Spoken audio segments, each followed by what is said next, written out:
Hello, I'm your host, Brent Billings, and get ready to wet your pants.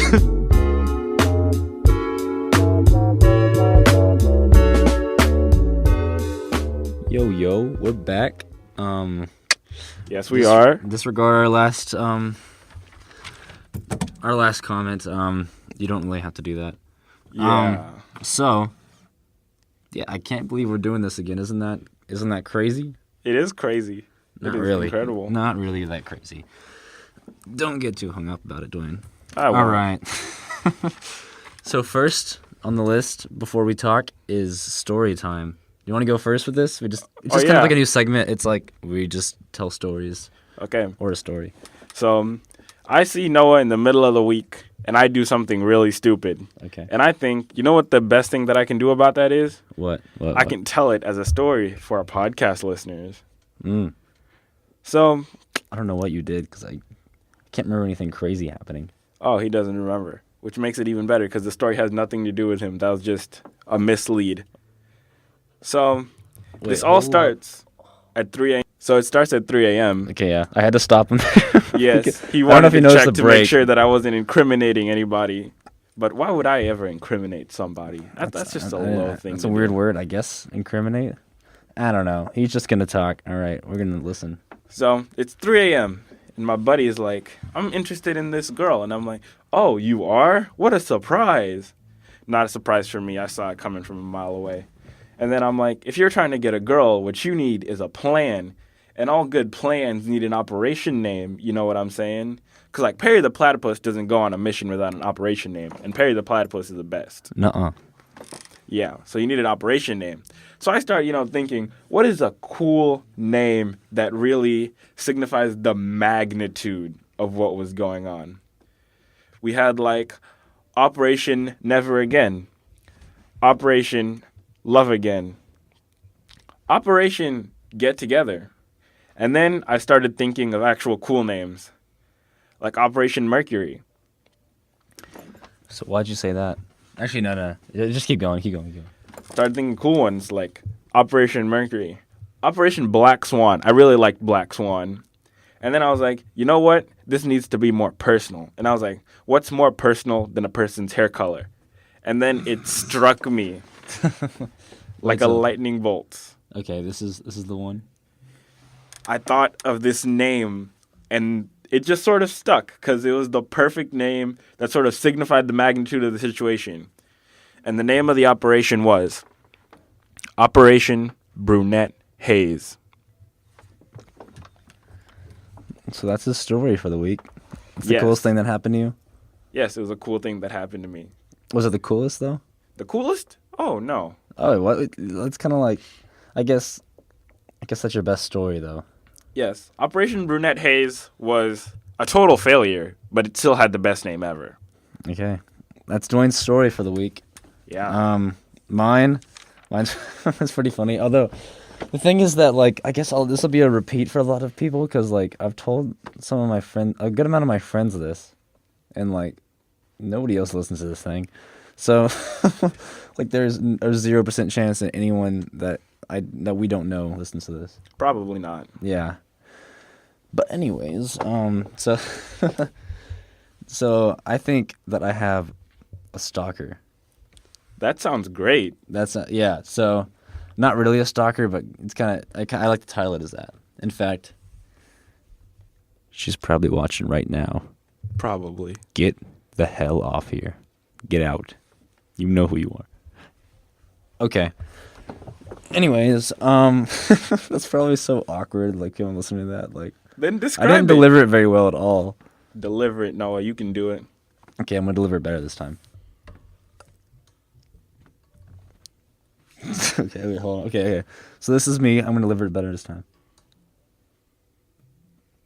Get the hell out. I don't want you to see your dirty face. Your raggedy. I don't want to say a bunch of best words, but Noah. except hell. Get the hell out. People don't know who you're talking about. No, You're I being know. like mad aggressive to these ghosts behind your back. No, You gotta, I'm doing tell it. them- I'm doing it if the person is on here. I'm doing it if the person's on here, which of course they are, because they're somehow stumbling into me all the time.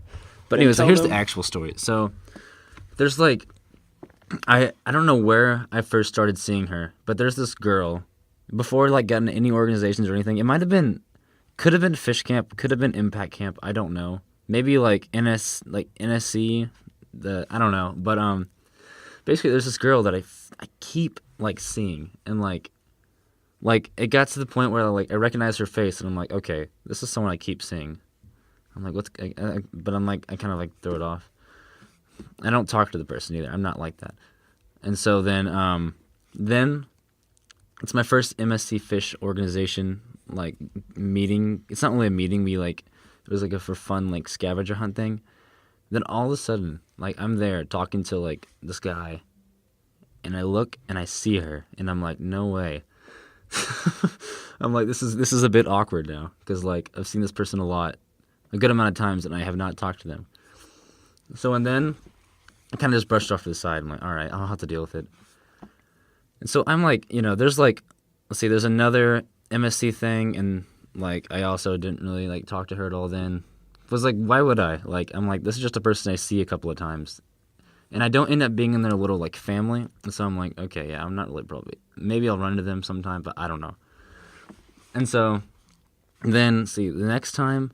It's the second meeting still, and like we have like this sleepover, and during it, our family we're like I guess we're like right next neighbors to one of the other sleepovers, and so we kind of go over there for a second, and she's there again, and I'm like, okay, a little bit weird still, a little bit weird, but then we go back to ours, and it's like it's all okay, and then so like there's a few more meetings, but I don't really care about that much, so then here's when it gets a little bit crazy.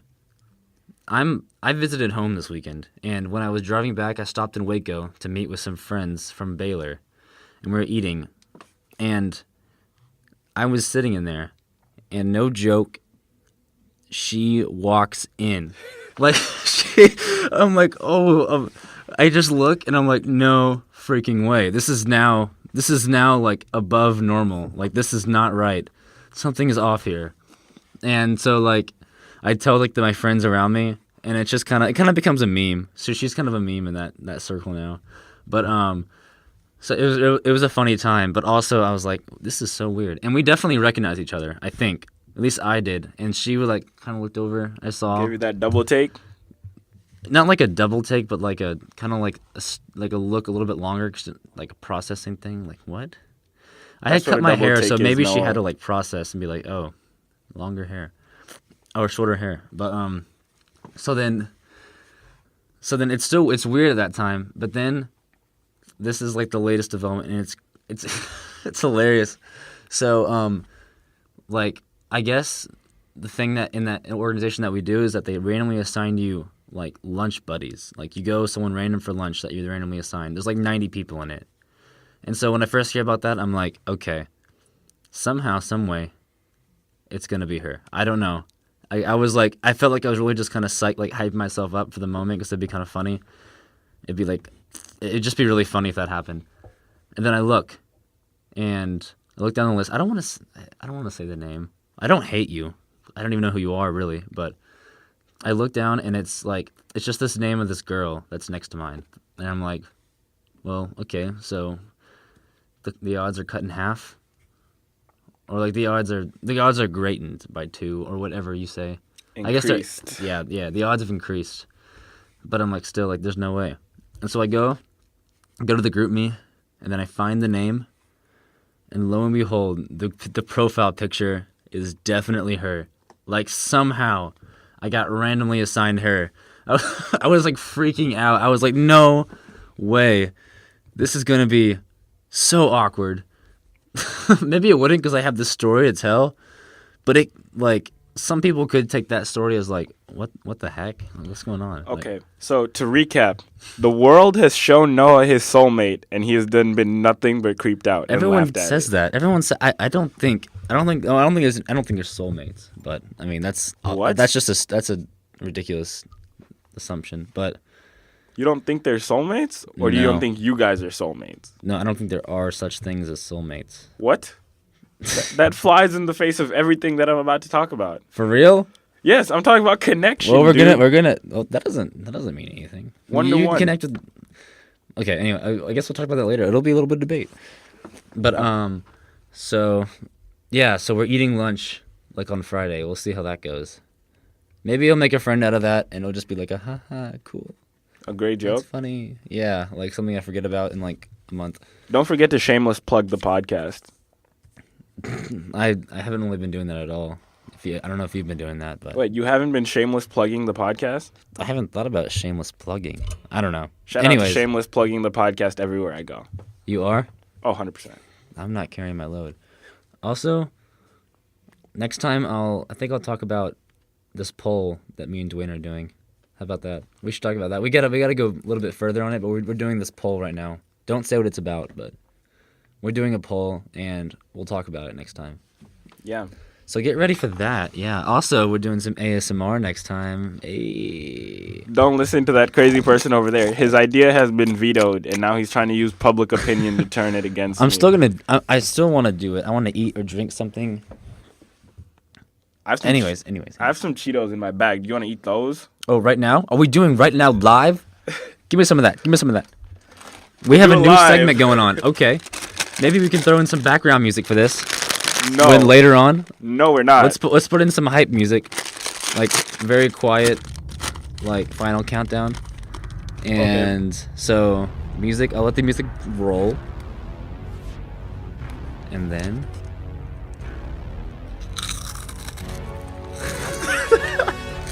Why did I agree to this? Okay. Noah is going to be over there crunching on his Cheetos, being all unprofessional and such, which means the A mic is going to come in and start explaining to y'all the main portion of our podcast today. Yep, he's doing his first. Yeah, so today, it's a glorious day. It's a beautiful day.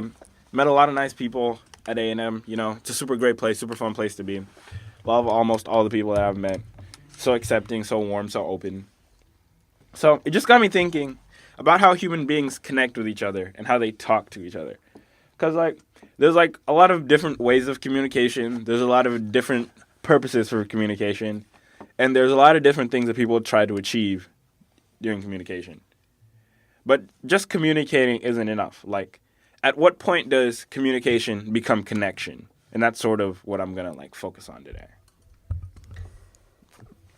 Okay, so when so you think like connection, you're saying that connection is like a threshold, right? It goes from is it more of like acquaintance to friend kind of thing? Is that what you're meaning? Like the friend is more of a connection and acquaintance is like less of one? Kind Yeah, of that one? it's very similar to that. But I'm sort of talking about how do you go from just talking to a person, just knowing a person, to connecting with a person?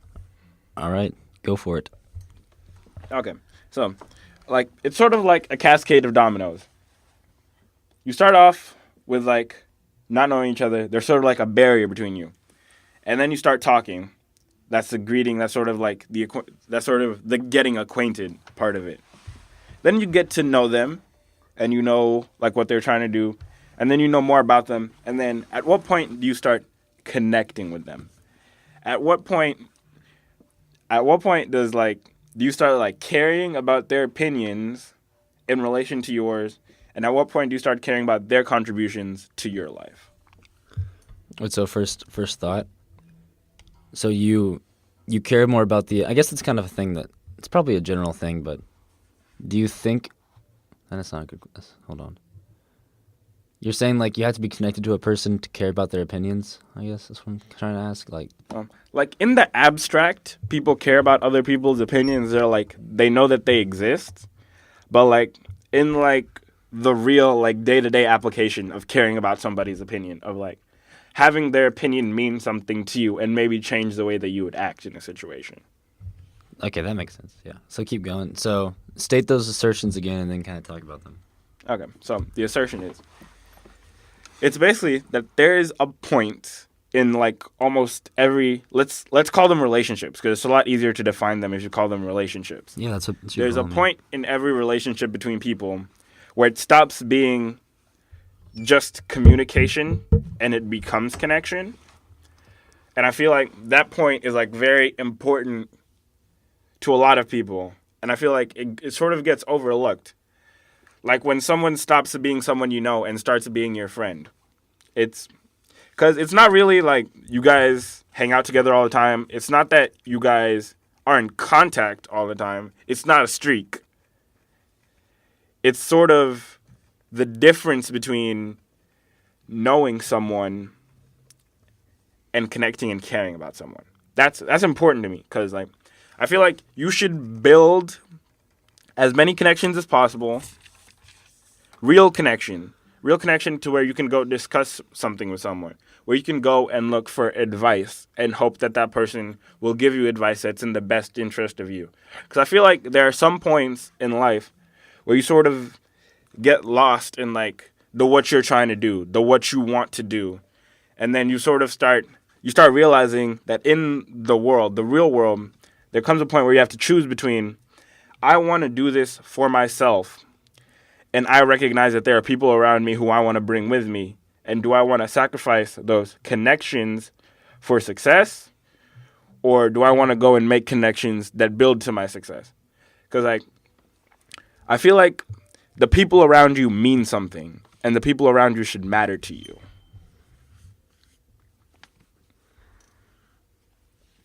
That makes sense so far.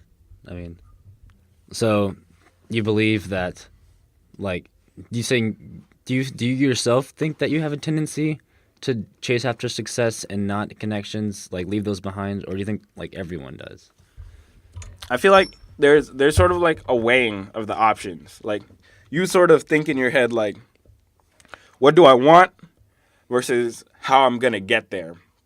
Like, are you gonna get there being like a ruthless businessman, or are you gonna get there being a philanthropist? It's sort of like the difference between those two things.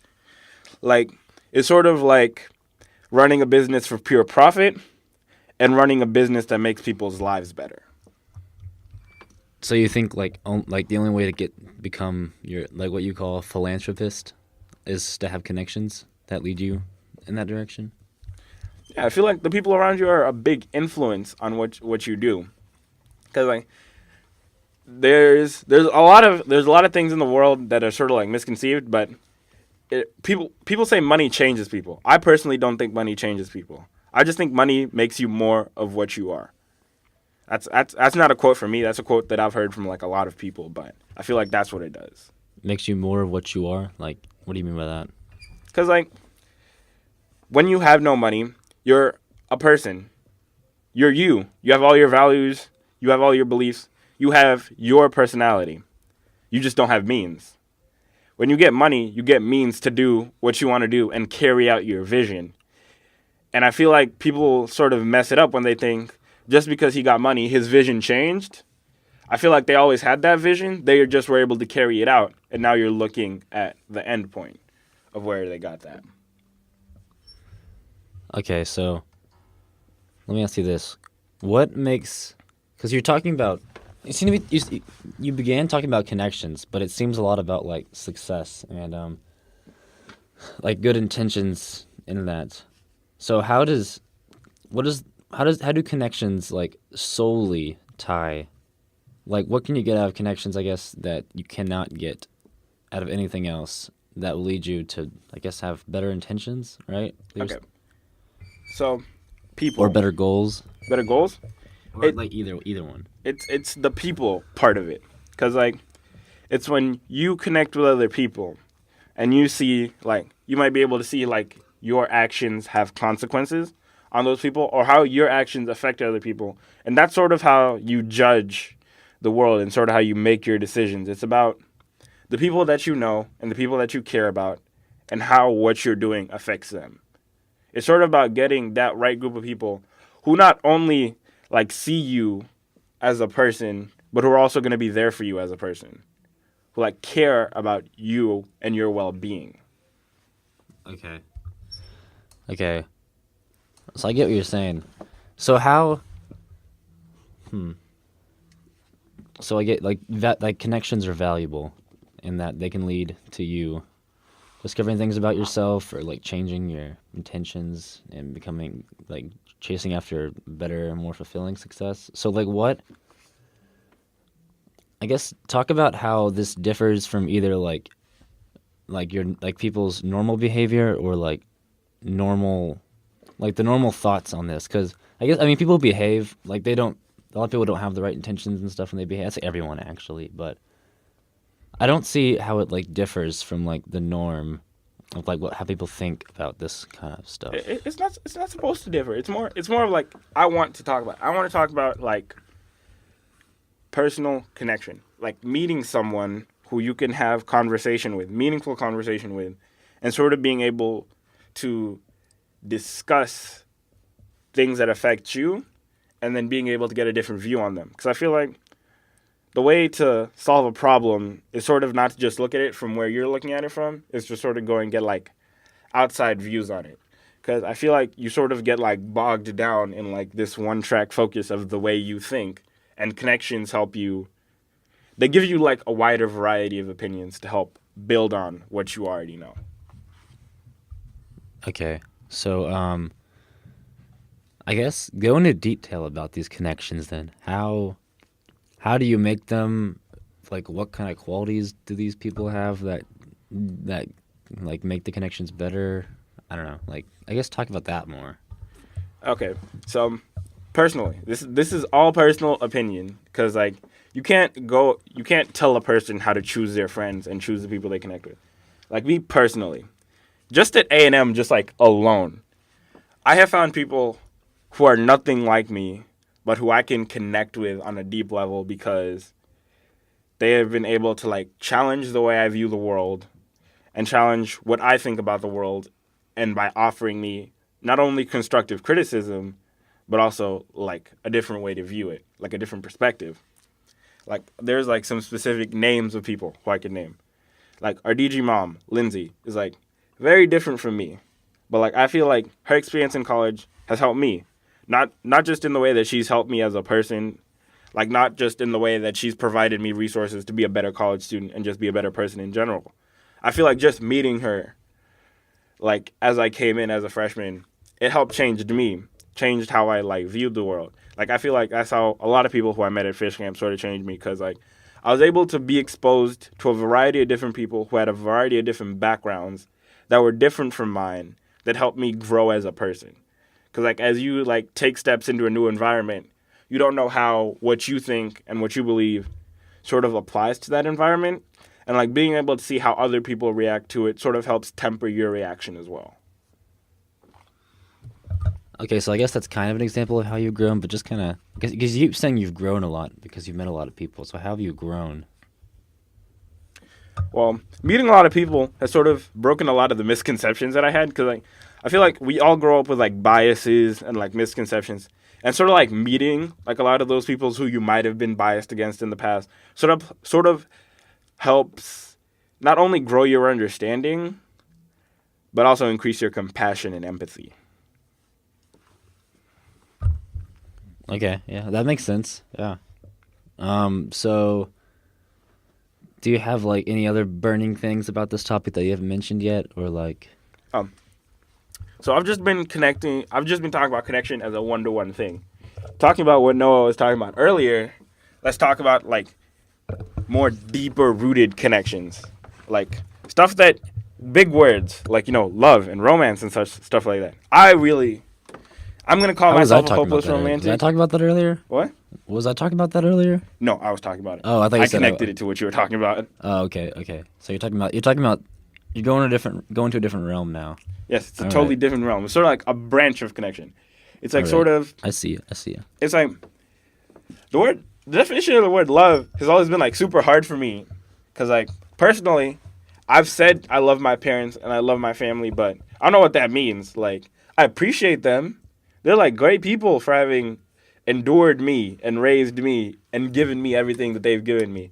I respect the hell out of them for doing what they did. I care about them. But like I don't know what the word love means, so it's really been like a struggle for me to like say it. When you say the word love, do you only think of it as like a romantic kind of thing? Yeah, I feel like that's a problem that I have. Like when I think of actually no, let's not say that. There's like I feel like there's like two different ways to use the word love. One of the way is a person you deeply care about. like a great friend, someone who you want to support and like be there for, then you'd use the word love. Like, I love you because I want to be there for you. I love you because I care about you and I care about what's happening to you. And then there's the other way to use the word love. It's weird because like, where do you draw the line between like that type of love and romantic love? Is that like, do you just draw that line when you're in a relationship with someone, or like, what are you supposed to do with that?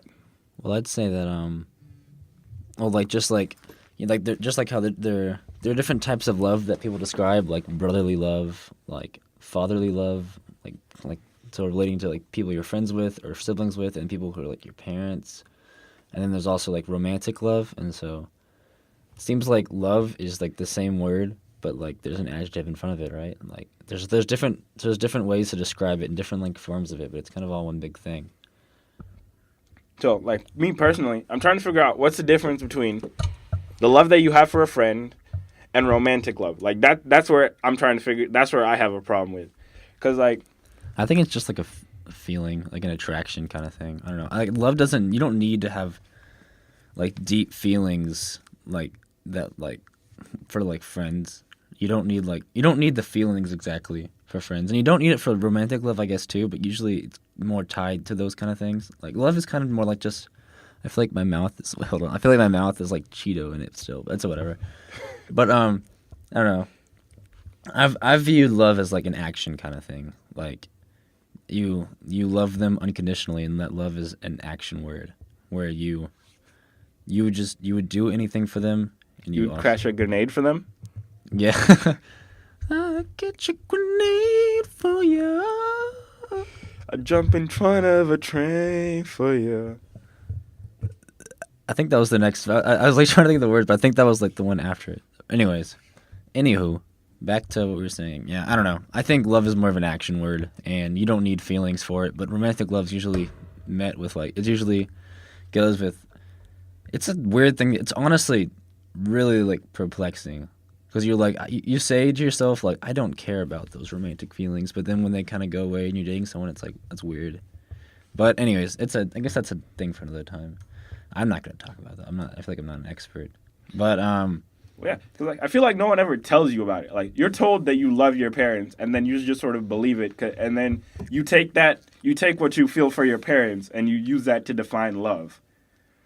well, it's I see. I don't think it's a feeling though. Like I don't know. Like I think like I love them because I would do like a whole lot for them, and I would like I want to be around them. I guess not being around is more of a friend thing. And I think that can differ from love, but basically like you can kind of go at any relationship with anyone and go at it with love, which means that you would like you kind of put them above you in that relationship. But Oh. anyway, so like I think this is beside the point though. So would you equate love to sacrifice? No, I wouldn't equate it. I think it's So would love be the willingness to sacrifice? I guess like love. They're a little bit different of words, but I guess like sacrificing is a big part of it. Like you could say, well, like you don't have to sacrifice. It doesn't have to be some big thing to sacrifice them for you to get like a notch up in the love like category. You know, it's just like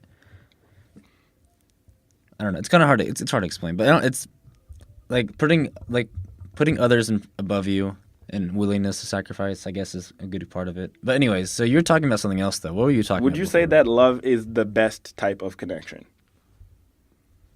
Sure. Yeah. Wait. So what were you going at before? I was going at like connection and how connections affect you. Like it's sort of like Oh, the but feedback you're loop. talking about you like switched it up to like romantic love, and you're gonna say something, but then we kind of went off on a tangent. No. So romantic love. I was talking about like romantic love exists between two people. It's there. Like what are you how do you know? That's it for me. Like me, the way my mind works is sort of like very analytical and sort of like very give me like details on the intricacies of why. And no one can give me that, and I don't know why. Is it cuz like is it something that you need to experience to know and recognize, or is it just so unique and undescribable that you just have to stumble into it and find it?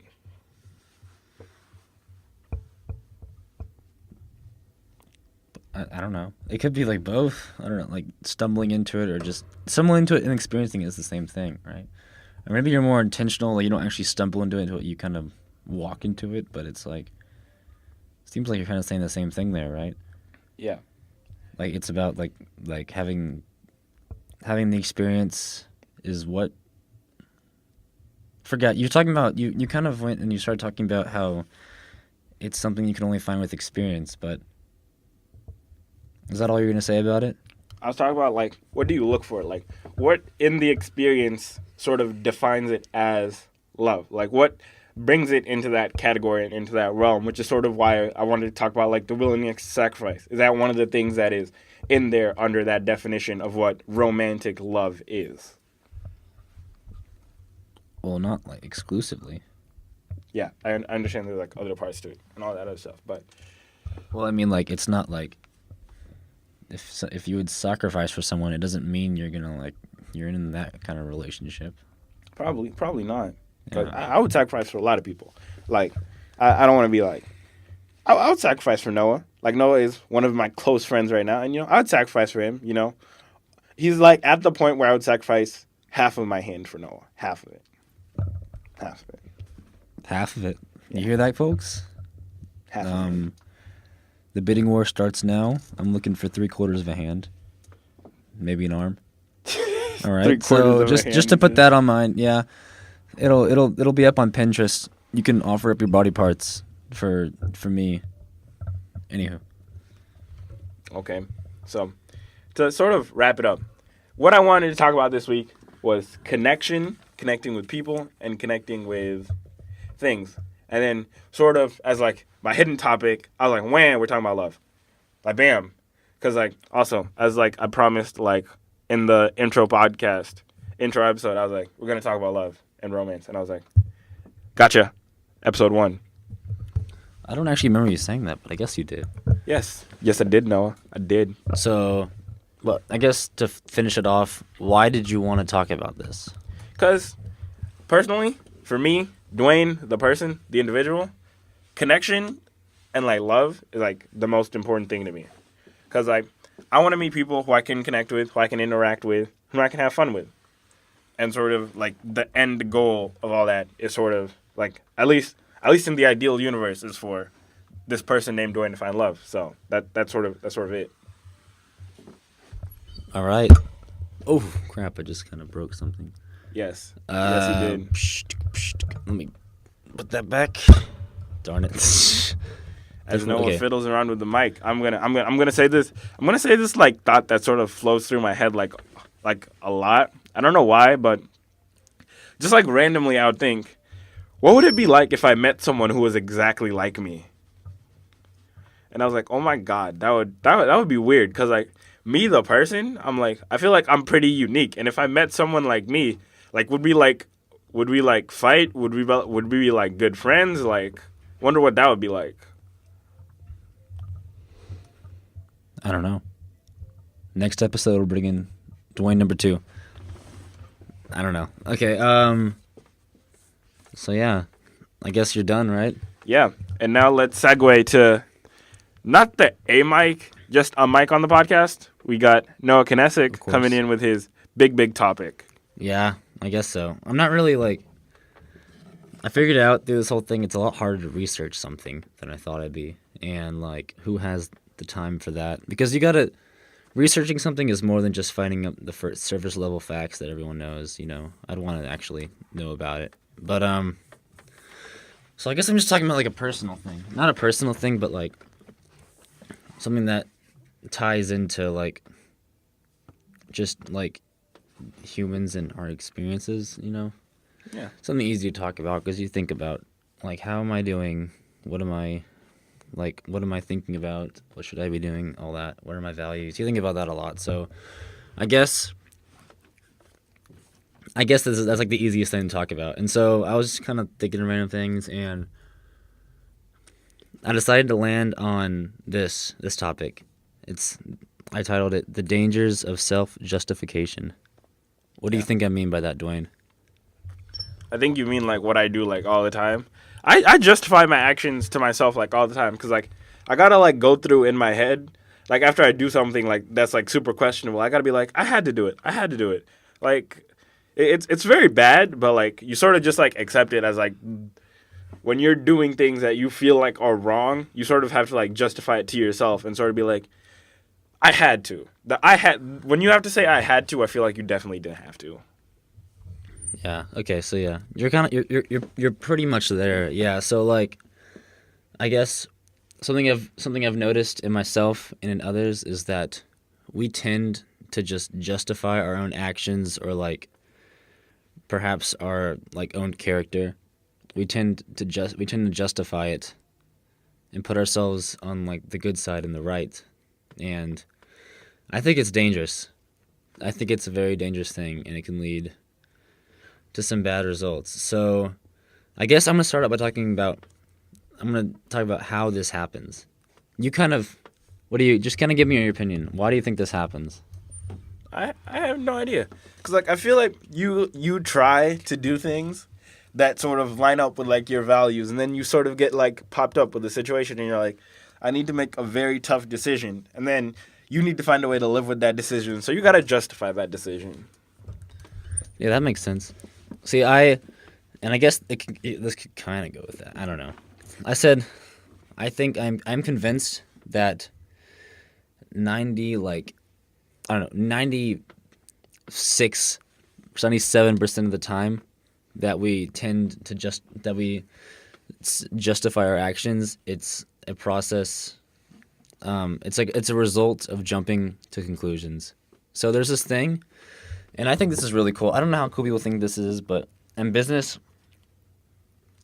we've been learning about these like different like topics, like these psychological like research results by these people, and this guy made this he made this thing called the ladder of inference, and basically what that is, it's like this metaphorical like ladder with like I think like 7 rungs in it, and it's like exists in your subconscious, and it's like it depicts your like process of going from the observable data that you see to your actions within like a short time span, like that. Like it happens very quickly, and he says that it leads us to jump to conclusions often. Let me see if I can list them out. Hold on. So I think it starts. I haven't like written this down, so I'm just gonna go off the cusp. It starts with observable data. That's the first rung, and that's basically every like stimulus available, like the walls, these like little foamy walls, these microphones, the paint, the counter, but so it's like everything around, and then it starts, and then it whittles down. It goes to selected data. So from a situation like I don't know, Duane, do you notice that like when you look back in your memories, you don't remember everything that happened? Yeah, I sort of remember like bits and pieces. Yeah. It's like it's small amounts. We like our brain, and it makes sense that we select data. We have to select data so we can actually process it, and it makes sense to us. So like, I don't know. For instance, if you see a car in front of you and you have to like step on the brakes really hard, you'll remember how nervous you are and like your heart racing, and you remember the vision of the car going in really fast, but like not like as a detailed picture, as like a fuzzy picture, and like your hands gripping on the wheel tight, but like you won't remember everything. So then the next ladder up is like making assumptions, and to start describing it here, I'm gonna kind of do like one situation, and so I'm gonna describe a situation how I can jump to a wrong conclusion, and so I'm gonna talk about an example that I thought of was like my dad and I this weekend. So we like he has known programming, like he's been doing it since he was young, like he was 7, and he is insane at it now. Like he is so fast, and he is just so ridiculously good at what he does, and everything is just like at the top of his brain, and he's very good at the stuff, and like good to a point of intimidation. So like you know, like you want to be that good, but it's intimidating how good he is, and like how you feel like you're never gonna get there. But so yeah, I guess I'm gonna describe a process of how I how my brain will it'll lead to me like getting nervous and like feeling like I can't do it and getting frustrated. So all the observable data in the situation, it's basically everything that's there, like me in the living room, him, and all that. And then so my brain will start selecting data. And so one thing that my brain would select in this situation is like the sound of him typing really fast and the speed of it and like the ease and like maybe all of like how in like coding the terminals have like a lot of figures and numbers on it and it's like kind of confusing. It's like yeah, so like perhaps I would pick those like data points. And then I would like the next rung, which is assumptions. I would start to make assumptions about it. I would say I think in my mind he's really good and I can't do that. That's crazy. So like maybe like stuff like that, or like he's typing really fast and he remembers all these commands and stuff and methods.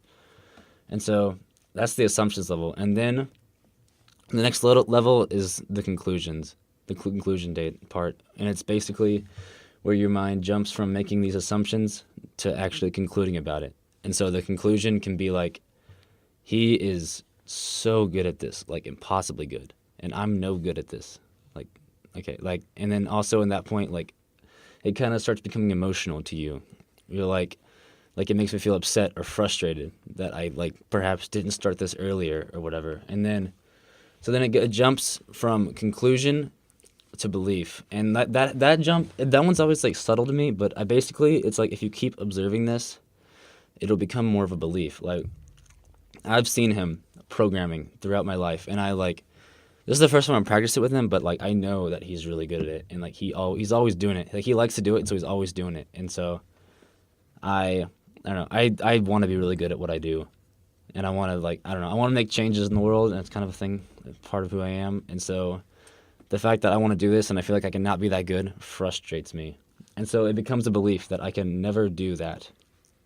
Like I can never be that good at what he's doing, and I'm never gonna get anywhere with this whole programming thing. All right, and then the last step from beliefs, it's actions. And so your your beliefs just turn into actions. Like I get mad at the computer. I'm like, why is this so hard? Like I was getting mad in the library earlier actually today because like I don't know, I was just getting I was getting like mad in my mind, and then I was like, wait, this is a little bit ridiculous. But I hope we're not gonna run over. But anyways, we did not schedule this room forever. But anyways, so basically that's the ladder, and it's how you can go from making it's how you go from like observing data to jumping to wrong conclusions. And the thing about it is that there are these two recursive loops in it that like makes it to where you just keep going through this cycle, like this ridiculous cycle that leads you to believe a lot of the wrong things. For instance, one of the connections is from your beliefs to your selected data. It's that your beliefs will affect the kind of data that you select. So for instance, like my belief that I can never be as good as he is at programming, I will, like because of that belief, I will select data that reinforces it.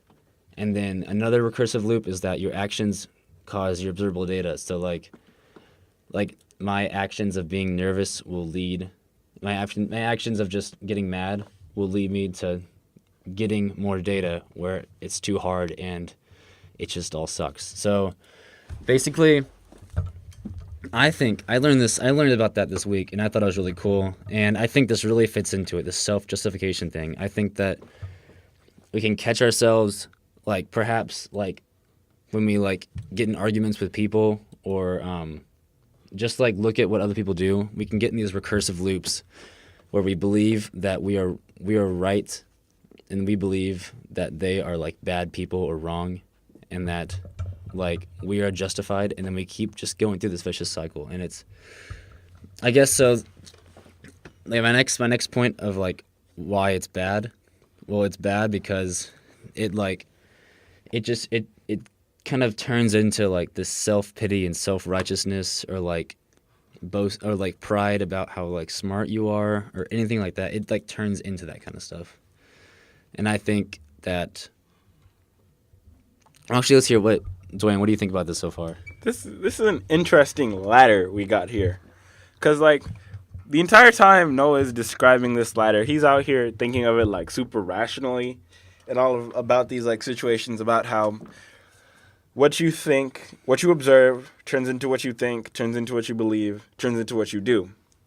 And I feel like that's like a super simplified version of it, but that's just so I could like fly through it and name stuff. Because I feel like that happens to like a lot of my friends. It happens to everyone. Yes, it does. It happens a lot. But like me personally, just being like the hopeless romantic I am, I'm like I've seen this happen to like my friends' girlfriends like all the time. Like this one specific girl, she noticed something about my friend that I knew all along because he used to be my best friend, and I was like, I know this about him. Unfortunately, he has a really bad habit of becoming interested in a girl, dating them, and then like after like 2 to 3 months, he loses interest, and then he just sort of starts using like excuses to sort of like pull away while still in the relationship without breaking up with them.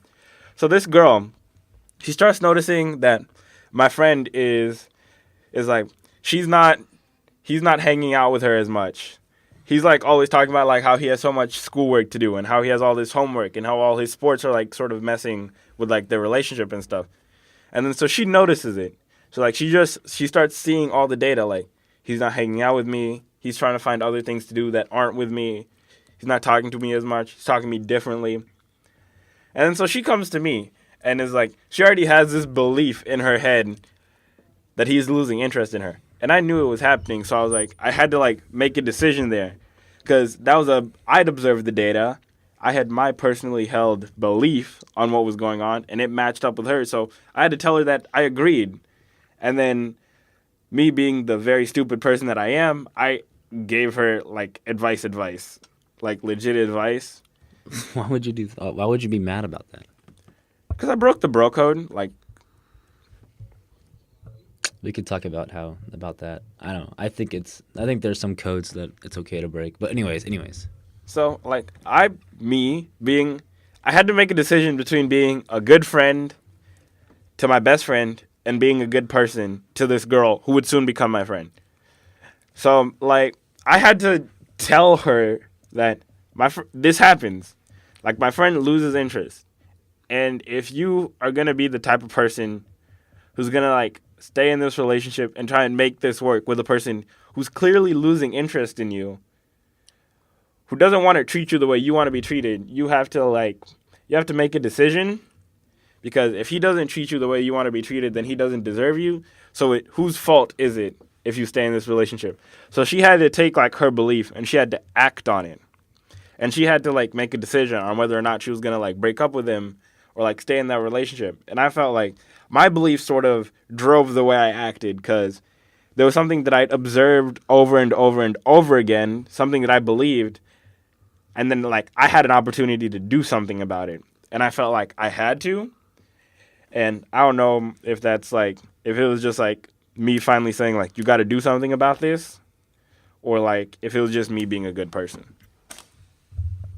Yeah. So I don't think it's necessarily like a wrong opinion, but like, or like a jumping to a conclusion thing. Like maybe you jumped to do it, but it was like ended up being good, I guess, because it seemed like that's what should have happened. But an example of like perhaps like if he got broken up with, right? Yeah. So an example of like a wrong conclusion that would happen from that would be like he would say, she's crazy.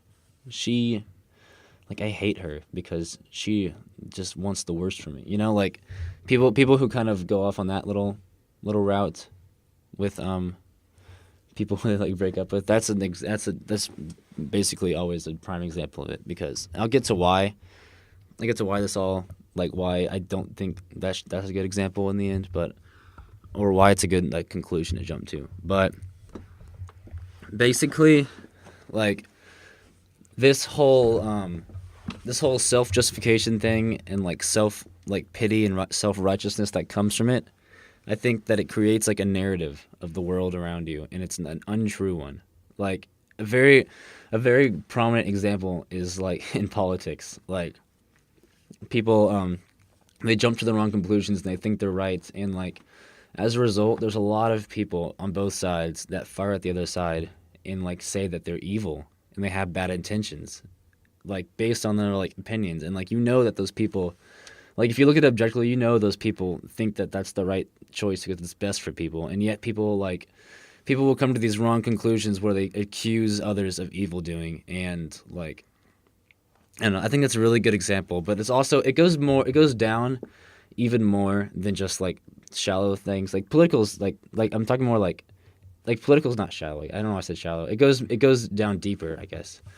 So not just like politics, but like the way you view people, the way you view like how life has treated you in general, like your family, your friends, that kind of thing. Like it's very easy because and like I've done this. Like I feel like every teenager who has felt a little bit angsty and mad at their parents, like before in their life ever, has done this. And so I've done it at times where like you just think that they don't care about you, or they think that or they think that they care. Like I'm trying to think. Hold on. Like you think that they don't care about you, or they think they don't like you that much, when it's like a completely wrong conclusion, and you keep just justifying your own actions, and you keep, as a result, like getting mad at them. But I don't know. Do you agree with this so far? Yeah, it in a way sort of builds like a self-fulfilling prophecy where you like you think this is how it's going to happen, and then you start seeing stuff and you just sort of got to like fit it into like your conclusion and how it's going to work. So, Okay, so you can't tell by by just listening because it looks like we're just continuing. But right now, like or a few seconds ago, like we had to stop filming and then start up the next day, and so this is the next day right now. it's a brand new day, It's a brand new brand world. new freaking day. And so if I say stuff or if I don't say stuff that you think should be said, like should have been continued from like my previous talking, like don't get mad. Also, I realize I've say like too much, and I'm Yeah, gonna like consciously. is a very good word to use. It's like It's not a very good word. useful. It's like it's not. I just said it. It's I use it in like I use it in the dumbest places. I'm Yeah, so passive when I talk that I just put like or about or sorta, like I do that a lot. So I let's feel try like to it's avoid a that. lot of us like who are like our age right now. The word like is very useful because you can just pause, say the word like, and give yourself time to articulate what you want to say. It's not good speaking though. Yeah, it's not good It's not good speaking like speaking. at all whatsoever. Yeah. So basically I guess I'll just kind of do a little recap of what I said. So far I said self-justification is dangerous. Why does it happen? Because I think we jump to conclusions, and like everyone jumps to conclusions, but it can lead to like harmful like emotional effects on us, thinking that the world is like coming against us, and like just create this wrong narrative. And there's this quote that I heard. It's awesome. I love this. You want to hear it? Yeah, It's by this guy named Seneca. It says, "We suffer more in imagination than in reality." it's a great quote. Isn't that so true? Yeah, I it's so true. I heard that and I thought, duh. That is like that's so true. And so I don't know.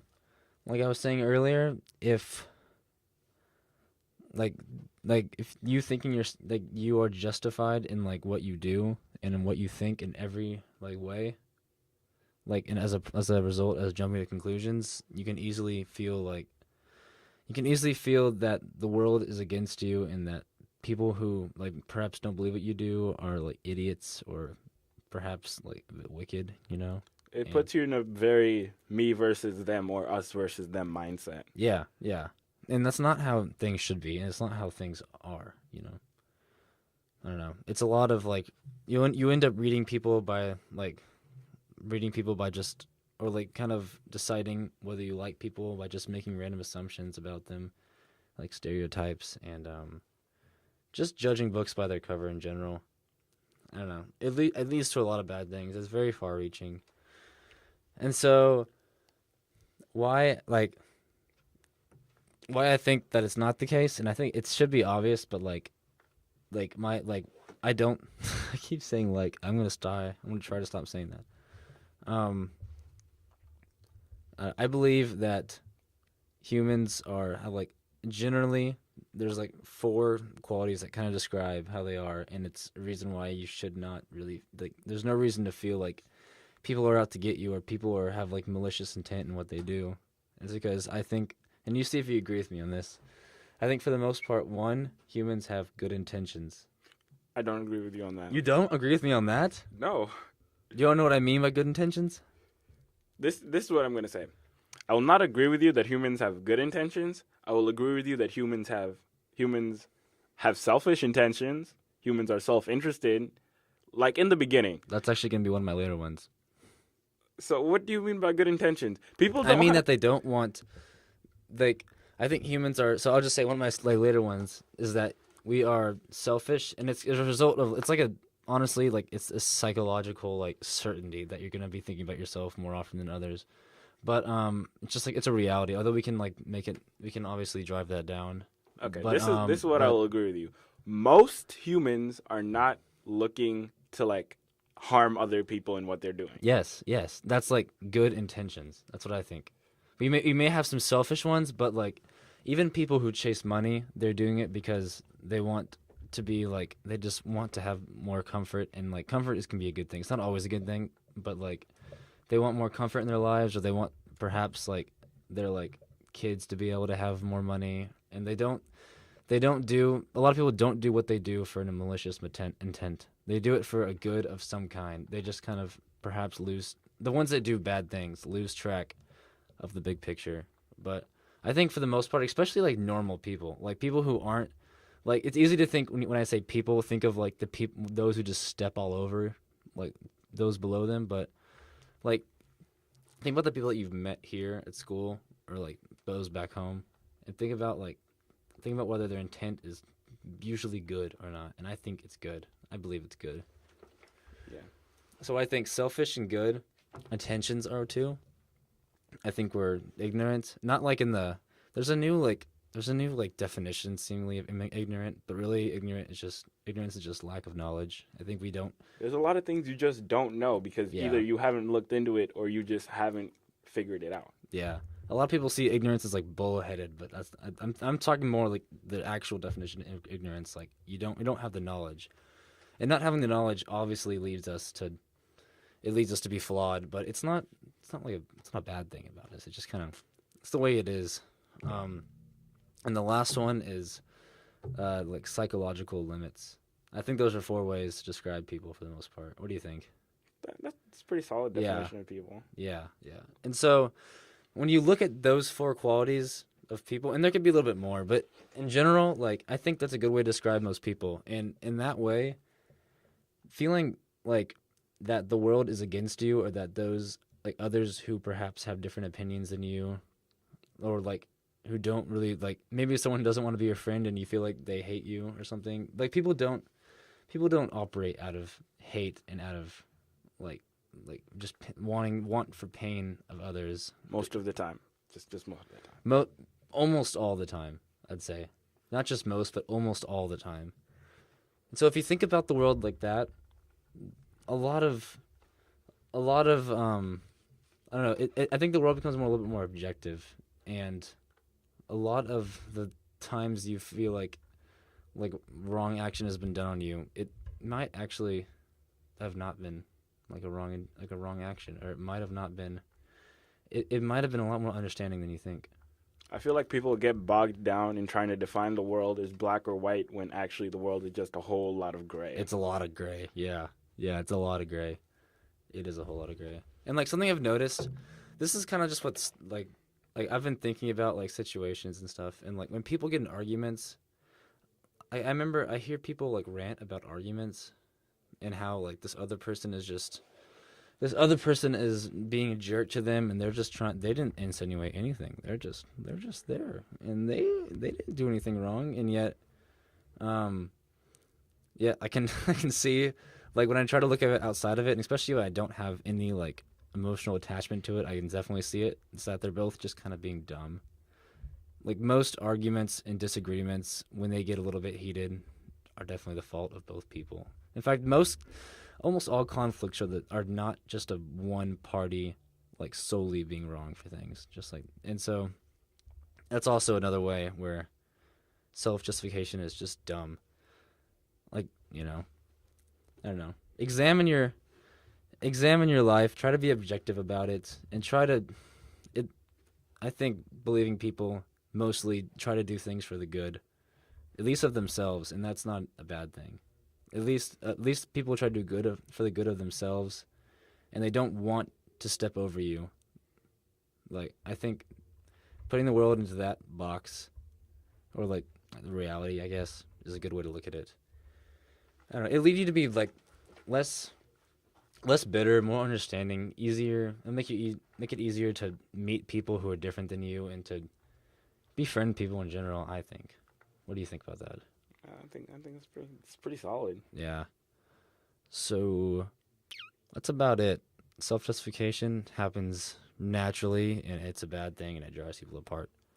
I feel like my big takeaway from your thing, it's sort of, you did like a deep dive on like a small like aspect of Yeah, I got excited like the about human that. condition, Yeah, yeah, and I really enjoyed that personally because like yeah, it's a lot of like analyzing how people think and why people do things, and then you just look at like this one like little aspect of it, and it sort of shows you like the domino effect and like how Yeah. the world sort of comes together. yeah. No, it's also like very prevalent. Look up The Ladder of Inference by Chris Ardress, I think.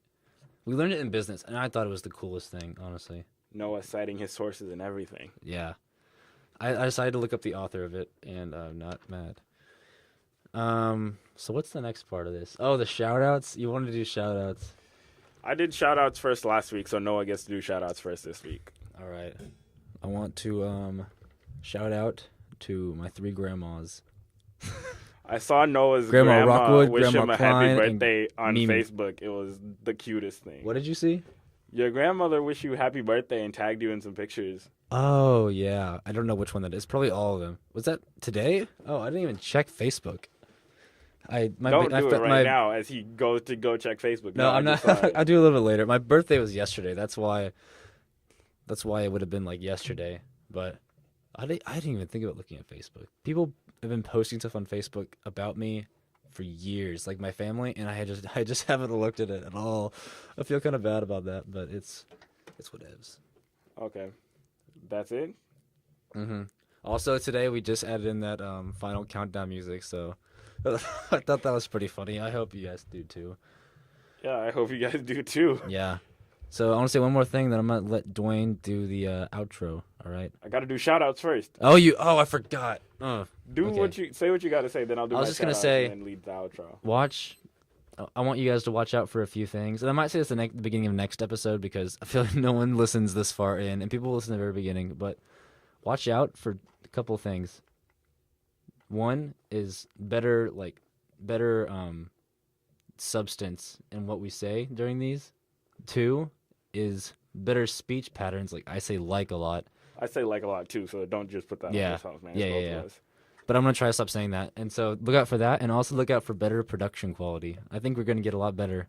Like the first one was actually not as good for a first episode, but look out for those 3 things. Anyways, Yeah. Duane, it's now your shout outs. Okay. Shout outs. I got like a whole bunch of different people who I'm shouting out this episode. Like first and foremost, it's me and Noah's DG mom, Lindsay, literally one of the greatest human beings ever. She's awesome. She's super fun, super happy, super positive. I brought her up like earlier when I was talking about like connection and like one of the people who like really affected me. So like Lindsay gets like the biggest shout out of this week. And then my second shout out is this person named Cameron. I don't even know if he's going to get to the end of the podcast to even hear the shout outs, but met him at Crew. You're talking about, oh, you're not talking about Yates. Oh, never Met him at Crew. You know, I do Bible study with him. He's lit. He's awesome. Crew is fun. So is Cameron. Going to the game with him this week, so that's going to be great. You know, shout out to Cameron. And then the last shout out, I was so confused on like, who should it be? Who should it be? Who should it be? Who should it be? And then I was like, You don't have to have 3. You can change your mind right now. I know. So like, I decided that I was going to change it to quick fire shout outs. So if they even hear this, they'll know why they're being shouted out. There's a Maddie being shouted out. Different Maddie from last week, but this Maddie will know that it's that Maddie being shouted out. This is a Maddie that knows a person named Andrew, so she'll probably get that reference if she even listens. She probably won't. And then Boom. That's a Gotta shout out Bobby, you know, our fish camp leader. If he even listens to this podcast, gotta shout him out, you know. And then, like, in the middle of the week, I gotta respect Hunter for listening to the podcast and hitting me back with the DM on IG telling me he'd listen to the podcast, you know. I respect that. I love that. Yeah, people don't listen that much. A lot of people didn't listen all the way in, like, the 20-minute one, and now this one's running on for an hour, so. Well, you know, shout out to anyone who can even make it this far. This is just, like, a lot of us just rambling. We love you, and We respect you so much. it's just, tell us if you do it, because I don't know, there's no way for us to know. Yeah, like, feedback would be great. Like, especially if you know us, like, IRL. Which you probably the do. only people listening to this will know us IRL. Yeah. So, like, hit us up with, like, some feedback on, like, what you want to change, what you want to do. The next episode will 100% have a guest. We just don't know who it's going to be right now. Yeah, you'll find out. Okay, now go for the outro. Give And us then- something epic. Here we are. You know, where we are. We're at the outro. Like, the song that I'm going to play after this is going to be about super positivity and summer as we are in, like, close to winter. So, It you still know, feels like summer, though. summer Golly. vibes, you know, 90-degree weather. It's hot out here. We're all having fun together and such. But, like, the outro this week is not going to be, like, it's about positivity. That's what it's about. It's about being positive in not only your life, but reaching out with your positivity to other people. Because you never know when, like, a compliment will brighten a person's day. Because you don't know what anyone else is going through, so you just got to be as happy and as positive as you can to be there for them, you know. Duane with the sermon. Yeah, you know, just spitting hot facts out here. You know, have fun, be positive, be great, you know, because you're all great people. So this is the closeout. Have fun, roll out. As Noah clicks the wrong button. Oh, okay. That's staying in there. We did this live. Say it again. Oh, have fun, rock out. Washing out the white waves, ice and then the summer. I'll be there when the sun's up, wearing gloves as it comes up. Washing out the white waves, ice and then the summer. Well, I'll be there when the sun's up, will I watch as it comes up? Washing out the white waves, ice and then the summer.